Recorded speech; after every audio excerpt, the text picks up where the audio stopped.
Chapter 16 of The Science of Being Great by Wallace D. Wattles. Some further explanations. We go back here to the matter of the point of view, for, besides being vitally important, it is the one that is likely to give the student the most trouble. We have been trained, partly by mistaken religious teachers, to look upon the world as being like a wrecked ship, storm-driven upon a rocky coast. Utter destruction is inevitable at the end, and the most that can be done is to rescue, perhaps, a few of the crew.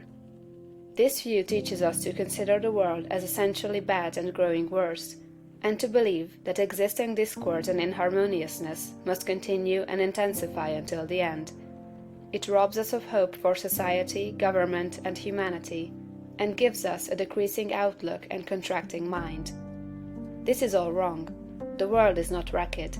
It is like a magnificent steamer with the engines in place and the machinery in perfect order.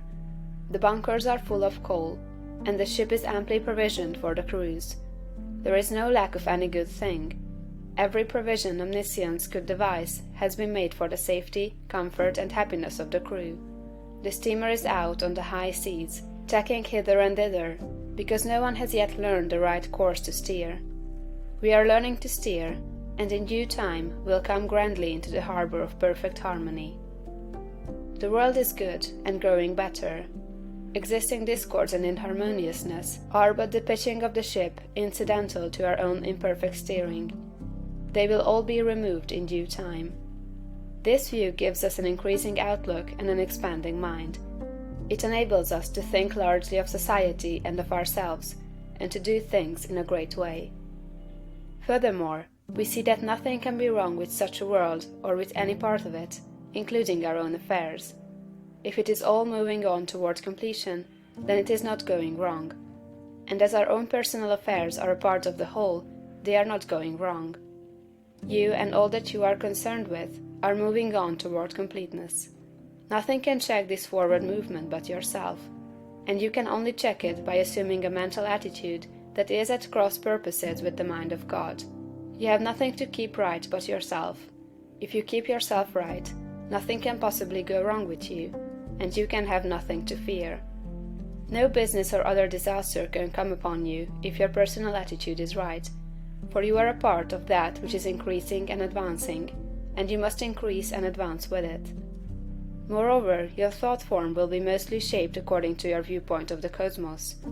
If you see the world as a lost and ruined thing, you will see yourself as a part of it, and as partaking in its sins and weaknesses.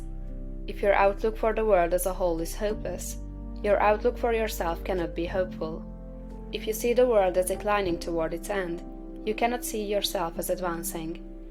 Unless you think well of all the works of God, you cannot really think well of yourself, and unless you think well of yourself, you can never become great.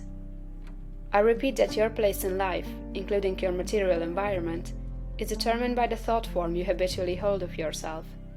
When you make a thought form of yourself, you can hardly fail to form in your mind a corresponding environment. If you think of yourself as an incapable, inefficient person, you will think of yourself with poor or cheap surroundings.